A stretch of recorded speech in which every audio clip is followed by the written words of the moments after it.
বান্দা তোর জন্য দরজাটা খুলে রাখলাম, রাতের বেলা যদি একবার আল্লাহ বলিয়া ডাক দাও, আমি আল্লাহ তোর ডাকে সাড়া দেওয়ার জন্য তৈয়ার হয়ে আছি। ও বান্দা তুই ফজরের সময় ডাক দিবি, আমি আল্লাহ হাজির। সমুদ্রের মধ্যে বয়ে যদি আল্লাহ কয়ে ডাক দাও, আমি আল্লাহ সেখানে হাজির। জঙ্গলের মধ্যে বসে যদি বান্দা ডাক দাও, সেখানেও আমি হাজির। কারণ আমি আল্লাহ তোরে আদর করে বানাইছি, তোর মা তোরে আদর করে বানায় নাই, তোর আব্বা তোরে আদর করে বানায় নাই। এই জন্য তোরে জামা কাপড় দেয়, খানা দেয়, আবার স্বার্থে আঘাত লাগলে ঘর থেকে নামাইয়া দেয়। তোর মতো সন্তান আমার দরকার নাই। সুযোগ পাইলে জবাই কইরা দেয়, আবার সুযোগ পাইলে থানায় গিয়া মামলা দিয়া গ্রেফতার করায়। অথচ আমি আল্লাহ এত নাফরমানি করলি, আমি আল্লাহ একবারও রাগ করি নাই, আজরাইলেরও পাঠাই নাই। বরং আমি আল্লাহ প্রতিদিন রাতের বেলা তোরে ডাকতে থাকি। ফজরে ডাকলাম আসলি না, আমি আল্লাহ রাগ করি নাই। জোহরের সময় ডাকলাম বান্দা আয়, একটু সেজদায় পড়িয়া যদি সুবহান রাব্বিয়াল আলা বলো, আমি আল্লাহ তোর জীবনের গুনাহগুলো মাফ করে দিব। তুই জোহরেও আসো নাই, আমি আল্লাহ রাগ করি নাই। আসরের নামাজে তোরে ডাকলাম, তুই আসলি না, আমি আল্লাহ বেজার হই নাই। আবার মাগরিবে তোরে ডাকলাম, মাগরিবেও তোরে পেলাম না। এশার নামাজে ডাকলাম, এশার নামাজেও তুই আসো নাই, আমি আল্লাহ এরপরও তোর উপরে বেজার হই নাই। আমি আল্লাহ গভীর রজনীতে সব যখন ঘুমায় গেল, নদীর মাছগুলো পর্যন্ত নিস্তব্ধ ঘুমাইয়া আছে, পশু পাখিরা ডালপালায় ঘুমাইতেছে, কোনো আওয়াজ নাই, জিনেরাও ঘুমায়, কোনো আওয়াজ নাই, ঘরের মানুষ সব ঘুমায় গেছে। ও বান্দা পশু পাখিরা, জঙ্গলের পশুরাও ঘুমায় গেল, ও বান্দা কুকুরটাও ঘুমায় গেছে। ওই সময় আমি আল্লাহ তোরে ডাকতে থাকি, কারণ আমি আল্লাহ কেমন, লা তাখুযুহু সিনাতুন ওয়ালা নাওম, আমি আল্লাহর কোনো ঝিমানিও নাই, তন্দ্রাও নাই, ঘুমও নাই। আমি আল্লাহ ওই সময় রাস্তাটা ক্লিয়ার। ও বান্দা সব ঘুমায় গেছে, তুই একটু উঠা ডাক দে, সুন্দর করে ওযুটা বানাইয়া এরপরে নীরব জায়গায় গিয়া যায় নামাজে গিয়া একটা সেজদা দিয়া যদি ডাক দাও, ও আহকামুল হাকিমিন, আমার মতো গুনাহগার এই জমিনের মধ্যে কেউ নাই।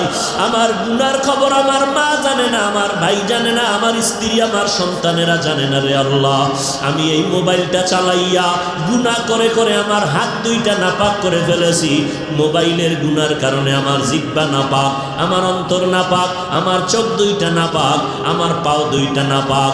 এই গুনার খবর আমার স্ত্রী যদি জানতো, আমাকে আর সম্মান করতো না। আমার সন্তান যদি জানতো, সম্মান করে আমাকে আব্বা বলে ডাকতো না। ও আল্লাহ, এই রাতের গভীরে কেউ দেখে না, আপনি তো দেখতেছেন। আমি আপনার দরজায় তওবার জন্য রেডি হয়ে গেলাম। এক আল্লাহর বান্দা বয়স অনেক বুড়া হয়ে গেল।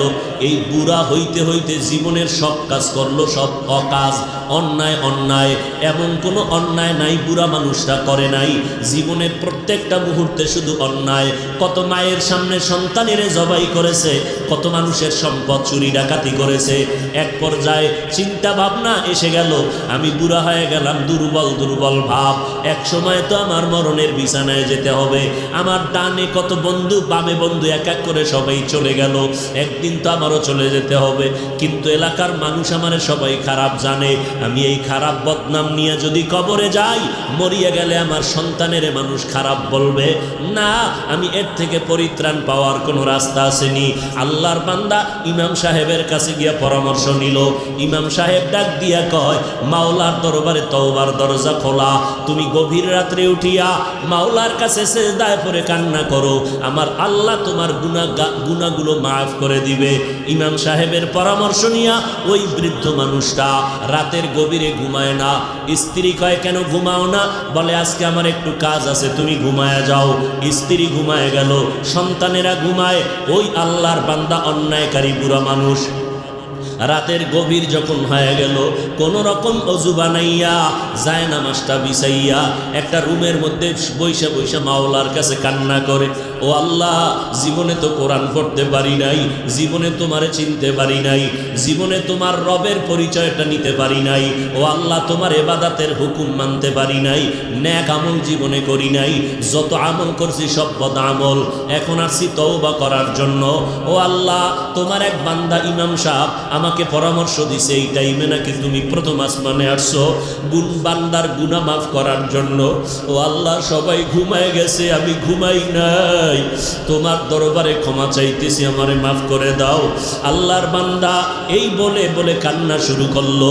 কান্নার আওয়াজটা শুধু বাড়তেছে বাড়তেছে, এমন বাড়লো স্ত্রী সজাগ হয়ে দেখে স্বামী যায় নামাজে বসে কান্না করে।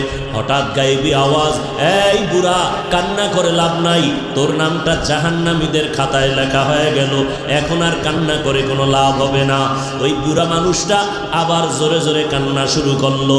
এক পর্যায়ে পেছন দিক দিয়া বিবি ডাক দিয়া কয়, স্বামী আমার, তুমি আওয়াজ পাও নাই? তোমার নামটা জাহান্নামীদের খাতায় লেখা হয়ে গেল, তোমাকে আল্লাহ জাহান্নামের আগুনে জ্বালাইবেন, তুমি আবার কান্না করো কেন বলো? এবার আল্লাহর বান্দা বুড়া মানুষ গুনাহগার কান্না করে ডেকে বলে, ও বিবি বলো, কান্না বন্ধ করে কোথায় যাব? নতুন কোনো দরওয়াজা আছে নাকি নাজাত পাওয়ার মতো? বলে নতুন কোনো দরওয়াজা নাই। বলে তাহলে এই দরওয়াজায় বসছি, এই দরজা থেকে ফিরিয়া যাব না। কান্না করা আমার কাজ, ক্ষমা করবেন কি করবেন না সেটা মালিকের কাজ, আমি কান্না বন্ধ করব না। এই বলিয়া বান্দা আবার যখন কান্না শুরু করলেন, ইয়া আল্লাহ, তুমি আমারে মাফ করে দাও, আমার গুনাহ মাফ করে দাও, আমি আর জীবনে গুনাহ করব না, অন্যায় করব না, নবীর তরিকার বাহিরে চলব না, মা বাবার সাথে বেয়াদবি করব না, নবীর সুন্নতের জবাই করব না, মানুষের উপরে জুলুম করব না, আল্লাহ তুমি মাফ করে দাও। লোকটা হাউমাউ করে যখন গভীর রজনীতে কান্না করে, হঠাৎ আবার নতুন করে গাইবি আওয়াজ, ও বান্দা কান্না বন্ধ করে দাও, তোমার নামটা এখন জান্নাতীদের খাতায় লেখা হয়ে গেল। এর এলাকার মুসলমান যুবক, এই জীবনে অল্প বয়সে কত যুবকের লাশ কবরে রাখলাম, কত যুবকের দাফন কাফন করলাম, কত জানাজার নামাজ পড়াইলাম, এমন একটা দিন নাই যে মরণের খবর নাই। ও বান্দা, কয়দিন আর বাঁচবা? এই মহামারী করোনায় কত মরণের খবর আর খবর। ওই অন্ধকার কবরে যেদিন ডাক আসবে, দুই ফোঁটা চোখের পানি ছেড়ে দেখো, একটু চোখ দুইটা বন্ধ করে একটা মিনিট ভাবো, আজকে আমার ডানে বামে কত বন্ধু, কত ছেলে সন্তান, টাকা পয়সা, বাড়ি গাড়ি, বিপদের খবর পাইলে সবাই দৌড়ায়, কিন্তু চোখটা বন্ধ করে এক মিনিট যদি ভাবিয়া দেখো রে বাবা, এখনই যদি আমার মরণটা হয়ে যায়, আমার আপন সন্তানের আমার গায়ের গেঞ্জিটা বেলেট দিয়া কেটে কেটে রেখে দিবে, ওই বাজার থেকে 3টা দুর্বল সাদা কাপড় নিয়ে আসবে, আমারে গরম পানি দিয়া গোসল করাইয়া এরপরে বাঁশবাগানে কবরের মধ্যে নিয়ে যাবে জানাজা পড়াইয়া। ওই কবরে যখন আমাকে রাখবে, আমি আলেম না মূর্খ, ধনী না গরিব, কাপনে লেখা নাই, ওই কবরে যাওয়ার পর কেউ আমার সঙ্গে যাবে না, আমার মা, আমার বাবা, আমার ভাই, আমার বোন, এত বন্ধুরা কই? এখন তো সব আমারে বাঁশবাগানে রাইখা সবাই চলে গেল। ওই কবরে এখন 2জন ফেরেশতা কবরে আসবে প্রশ্ন করার জন্য। 3টা প্রশ্ন আমাকেও করবে, আপনাদেরও করবে। 1, রবের পরিচয় দাও, 2 নাম্বার ধর্মের পরিচয় দাও, 3 নাম্বারে রহমাতুল লিল আলামিনের পরিচয় দাও। তুমি কয় টাকার মালিক, মাওলানা না মুফতি সাহেব, ডাক্তার না রুগী, তাও জিজ্ঞাসা করবে না। এই 3টা প্রশ্ন সবার বেলায় রেডি। নবী বলেন, যারা জবাব দিতে পারবে তাদের কবর হবে রওজাতুম মির রিয়াজিল জান্নাহ, আর যারা জবাব দিতে পারবে না তাদের কবর হবে হুফরাতুম মিন হুফারিন নার। জবাব দিতে কারা পারবে? আমরা বক্তা পারবো, গ্যারান্টি নাই। টুপিওয়ালা পারবো, গ্যারান্টি নাই। ওরে গ্যারান্টি যদি থাকতো, আমলওয়ালা সাহাবায়ে কেরাম কেন মরণ পর্যন্ত কান্না করলেন? অতএব আল্লাহর বান্দারা, তবে আশা করা যায়, নবী বলেন, দুনিয়াতে যারা রবের গোলামি করবে, কবরে গিয়ে আল্লাহ তৌফিক দিলে জবাব দিবে, রব্বি আল্লাহ, আমার রব কেউ না, একমাত্র আমার আল্লাহ। দুনিয়াতে যারা ইসলাম মেনে চলবে, কবরে গিয়া জবাব দিবি, দীনিয়াল ইসলাম, আমার ধর্মের নাম ইসলাম। দুনিয়াতে যারা নবীর সুন্নাত অনুযায়ী চলবে, কবরে গিয়া নবীকে দেখা মাত্র চিনে ফেলবে। আল্লাহ গায়েবী আওয়াজ দিয়া বলবেন, ও ফেরেশতা, আমার বান্দাকে আর বিরক্ত না করিয়া এখনই কবরে বেহেশতের বিছানাটা দিয়া দাও, জান্নাতের সাথে রাস্তা খুলে দাও। 3.5 হাত কবর বড় বালাখানা বানাও, আমার বান্দা এখন আরামে ঘুমাবে, কিয়ামত পর্যন্ত কেউ ডিস্টার্ব করবে না। পক্ষান্তরে নবী বলেন, যারা রবের গোলামি করবে না, ইসলাম মানবে না, নবীর সুন্নতের আমল করবে না, এরা কবরে যাওয়ার পরে 3টা প্রশ্ন যখন হবে, তখন এই নাফরমান বেনামাজি গুনাহগারেরা বলবে, হা হা লা আদরি, আফসুস আফসুস, আমি কিছুই জানি না। আল্লাহ রাগান্বিত হইয়া সাথে সাথে আওয়াজ দিয়ে বলবেন, ও ফেরেশতা, এই নাফরমানের আর কোনো সুযোগ দিও না, আমি আল্লাহ দুনিয়াতে কম সুযোগ দেই নাই। আমার দেওয়া পানি বাতাস, আমার দেওয়া সূর্যের আলো চাঁদের আলো ভোগ করলো, আমার দেওয়া নদীর মাছ গাছের ফল জমিনের ফসল খাইয়া এই নিমক হারাম একবারও আলহামদুলিল্লাহ বলে নাই। ওলামায়ে কেরাম পায়ে ধরে ধরে নামাজের দাওয়াত দিত, আজান শুনিয়া বান্দা মসজিদে যায় নাই। এখন আর সুযোগ দিও না, এখনই কবরের জাহান্নামের বিছানাটা দিয়া দাও, কবরের সাথে জাহান্নামের সাথে রাস্তা বানাইয়া দাও। একটা না, দুইটা না, 70 থেকে 99টা সাপ কবরে সে ভরে যাবে। আল্লাহ পাকের অর্ডার হবে, ও কবরের মাটি, এই গুনাহগার নাফরমানকে 2 পার্শ্বের মাটি জোরে জোরে চাপ দাও। এত জোরে চাপ দেবে পাথরের হাড় চুরমার হয়ে যাবে। ও আল্লাহর বান্দারা, মশার কামড় মাছির কামড় সহ্য করতে পারি না, ওই কবরে কবরের মাটির চাপ কেমন করে সহ্য করবা? যদি বলো না সহ্য করব না, তো এখনো সময় আছে, তওবা করে নাও। গলায় ছুরি আসবে, মরিয়া যাব, হায়াতের মালিক আমার আল্লাহ, ইজ্জতের মালিক আমার আল্লাহ, রিজিকের মালিক আমার আল্লাহ। অতএব আমি দুনিয়ার কাউকে ভয় করিয়া আল্লাহকে ভুলে যাব না। আজকে থেকেই তওবা করে নিব। মরণ থাক আর যাক, আজকে থেকে নামাজ ছাড়ব না, বেপরদায় চলব না, নবীজির তরিকায় বাহিরে চলব না, মা বাবাকে কষ্ট দিয়া বরদোয়া নিব না, ওলামায়ে কেরামের বিরুদ্ধে যাব না, দেশের বিরুদ্ধে জাতির বিরুদ্ধে ষড়যন্ত্র করব না। তওবা করার মতো যদি অন্তর তৈরি হয়, মুনাফিকি যদি অন্তরে না থাকে, ও আল্লাহর বান্দারা, আজকে তুমি মনে মনে ভাবতেছ হুজুরদের কথা মেনে যদি চলি স্বাধীনতা নষ্ট হয়ে যাবে। না রে বাবা না, নবীর তরিকা মতো যারা চলে, কই তারাও তো তোমার মতো স্বাধীনভাবে চলে। তোমার আমার মতো যুবক স্কুলে পড়ে, কলেজে পড়ে, দাড়িওয়ালা নামাজির অভাব নাই। কই তারা দাড়ি আর নামাজের কারণে তো স্কুল কলেজে পড়া বন্ধ হয় নাই। তোমার আমার মতো কত যুবক র্যাব, আর্মি, পুলিশ, বিডিআরের চাকরি করে, নামাজি দাড়িওয়ালা, দাড়ির কারণে নামাজের কারণে তো তাদের চাকরি চলে যায় নাই। তোমার আমার মতো কত যুবক কোটি টাকার ব্যবসা করে হালালভাবে, দাড়িওয়ালা নামাজি, দাড়ির কারণে নামাজের কারণে ব্যবসা বন্ধ হয়ে যায় নাই। অতএব শয়তানের ধোকায় না পড়িয়া মরণের কথা স্মরণ করে তওবা করো, আল্লাহকে অন্তর দিয়া ডাকো, হে মালিক, আমার মতো গুনাহগারে ময়দানের মধ্যে কেউ নাই, আজকে থেকে তওবা করে নিলাম, নামাজ আর ছাড়বো না, বেপরদায় চলবো না রে আল্লাহ, নবীর তরিকার বাহিরে চলবো না, আর কখনো মা বাবার সাথে বেয়াদবি করব না, উলামায়ে কেরামের বিরুদ্ধে যাব না, দেশ ও জাতির বিরুদ্ধে ষড়যন্ত্র করব না। তওবা করার যদি অন্তরে নিয়ত হয়, তওবার জন্য যদি অন্তর তৈরি হয়ে যায়, খাঁটি তওবার নিয়ত যাদের আছে, খাঁটি তওবার নিয়তে দুটো হাত আমার আল্লাহকে উঠাইয়া দেখাইয়া দাও। আমি আল্লাহ তওবা করনেওয়ালারে এত মোহাব্বত করি, গুনাহ করাটা এত মারাত্মক না, তওবা না করাটা যেমন মারাত্মক। আমি আল্লাহ পাক তওবার দরজা খুলে ডাকতে থাকি, ও বান্দা কি পরিমাণ গুনাহ করছো, আয় ক্ষমা চা, পাহাড় পরিমাণ এখনই মাফ করে দিব, কারণ এটা আমার স্পেশাল পাওয়ার। আমি আল্লাহ তোরে এতটাই মোহাব্বত করি, তওবা করবি। আমি আল্লাহর মোহাব্বত নিয়া জাহান্নামের ভয়, 2 ফোঁটা চোখের পানি ছেড়ে যদি তওবা করো, চোখের পানিটা গালের নিচে যাওয়ার আগে সব গুনাহগুলো মাফ করে দিব। قل يا عبادي الذين أسرفوا على أنفسهم لا تقنطوا من رحمة الله। আল্লাহ বলেন, নবী জানায় দেন, যারা আমার বান্দা, এই জমিনে যত বান্দা কার? নাকি ওজায়ের নবীর?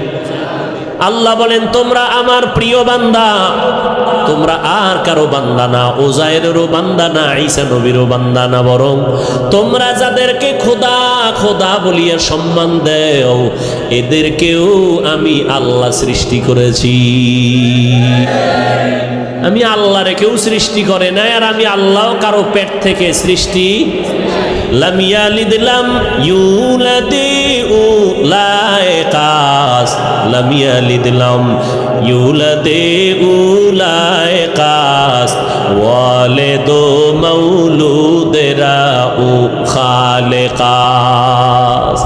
আমার আল্লাহ এক, কুল হুয়াল্লাহু, আল্লাহর সাথে আর কোন অংশীদার, ওয়ালাম ইয়াকুল্লাহু কুফুয়ান আহাদ, আমার আল্লাহর সমান কেউ নাই, জাতের দিক থেকেও নাই, গুণের বেলায় নাই। আমার আল্লাহ জাত হিসাবে এক, সত্তাগতভাবে এক, গুণের বেলায় এক। আমার আল্লাহর গুণের সাথে কারো কোনো অংশ নাই। আল্লাহ বলেন, ও নবী জানায় দেন, তোমরা আমার বান্দা, প্রিয় বান্দা, শুধু বান্দা না, প্রিয় বান্দা। কারণ আমি আল্লাহর মেয়ে নাই, ছেলে নাই, স্ত্রী নাই, পরিবার নাই, আমি এক। আমি বড় আদর করে তোমাদের বানাইলাম। আমি আল্লাহ তোমাদের জন্য শান্তির ব্যবস্থা জমিনের মধ্যে করে দিলাম, সুন্দর খানার আয়োজন করলাম, চলাফেরার জন্য ব্যবস্থা করলাম। রাতের বেলা একটু আরাম করে ঘুমাইবা। আমি আল্লাহ তোমার মাথাটায় যেন শক্ত কিছু না লেগে কষ্ট হয়, আমি আল্লাহ নরম বালিশ বানানোর জন্য গাছের আগায় তুলা দিয়ে দিলাম। ওই তুলা দিয়া বালিশ বানাইয়া ঘুমা। আবার আরাম পাইয়া এমন ঘুম দিস না যে ফজরের নামাজ কাজা হয়ে যাবে। সামান্য ঘুমাইয়া ফজরের নামাজটা আদায় কর। ঘুমাইয়া যেই সময় কাটাবি ওই সময়টাও নেকের পাল্লায় ওজন দিয়া দিব। আতিনা ফি দারে দুনিয়া না হাসান, আতিনা ফি দারে উকবা না হাসান, ইয়া গিয়াসাল মুস্তাগীসিন ইহদিনা লাফতিখারা বিল উলুমে ওয়াল গিনা। হর গরি দে নেক তু তৈয়ার है, जो न मंगे उससे तू बेजार है। আল্লাহ তাআলা বলেন, বান্দা তোমরা আমার পেয়ারা বান্দা, আমি আল্লাহ তোমাদের এতটা ভালোবাসি যেই ভালোবাসাটা তোমার মা তোমাকে দিতে পারে নাই, যেই ভালোবাসা সন্তানকে বাবা দিতে পারে না, যেই ভালোবাসা সন্তান মা বাবাকে দিতে পারে না, যেই ভালোবাসা কেউ কাউকে দিতে পারে না, যেই ভালোবাসাটা আমি আল্লাহ তোরে দিলাম। যদি ভালো নাই বাসতাম, আমার দেওয়া সূর্যের আলো, চাঁদের আলো, পানি বাতাস ভোগ করতেছো, আমার দেওয়া নদীর মাছ, আমার দেওয়া গাছের ফল, জমিনের ফসল খাইয়া একবারও আলহামদুলিল্লাহ বললি না। আজান হইল শুনলি, আসসালাতু খায়রুম মিনান নাওম, এরপরেও মসজিদে আসলি না, বিছানায় বসে বসে পার্শ্ব পরিবর্তন করলি, এরপর মসজিদে গিয়া 4 রাকাত নামাজ পড়লি না। জোহরের সময় ডাকলাম আসলি না, আসরের সময় ডাক দিলাম আসলি না রে বান্দা, মাগরিবে ডাক দিলাম আসলি না, এশার নামাজেও ডাকলাম সারা দিলি না রে গোলাম। আমি আল্লাহর দেওয়া সব নেয়ামত খাইয়া আমার হুকুম তো মানলি না, বরং উল্টা আমার বিরোধিতা করলি। আমি আল্লাহ যা পছন্দ করি তুই তা পছন্দ করো না। আমি বরং নিজেও নামাজ পড়ো না, যারা নামাজ পড়ে তাদেরকেও পছন্দ করো না। নিজেও দাড়িটা লম্বা করো না, যারা দাড়ি লম্বা করে তাদেরকেও পছন্দ করো না। নিজেও টুপি পরো না, যারা টুপি পরে তাদেরকেও পছন্দ করো না। এরকম আছে না নেই? টুপির ভেতরে গোলমাল। টুপি নিজেও পরে না, যারা পরে এদেরকেও পছন্দ করে না। নিজেও পর্দা করে না, যারা পর্দা করে তাদেরকেও পছন্দ করে না। আল্লাহ কয় এত নাফরমানি করলি, আবার ফাঁকে ফাঁকে আমার দেওয়া নেয়ামত খাইয়া খাইয়া আলেম ওলামারা পায় ধরে ধরে নামাজের কথা বলে, আর তোরা বেঈমান আমার দেওয়া নেয়ামত খাইয়া নিমক হারামের মতো আবার আলেমের বিরুদ্ধে লিস্টি তৈরি করো। আছে না নাই? ওরে তুই লিস্টি কয়বার তৈরি করবি? আমি মাওলা তো তোর লিস্টিটা ঠিক মতো টানাইয়া রাখছি, আজরাইলের কাছে চিঠি দিয়া রাখছি, যেদিন সময় হবে রুহুটা ধরে টান দিবে, তোর বাড়ি গাড়ি সব দুনিয়ায় পড়ে থাকবে।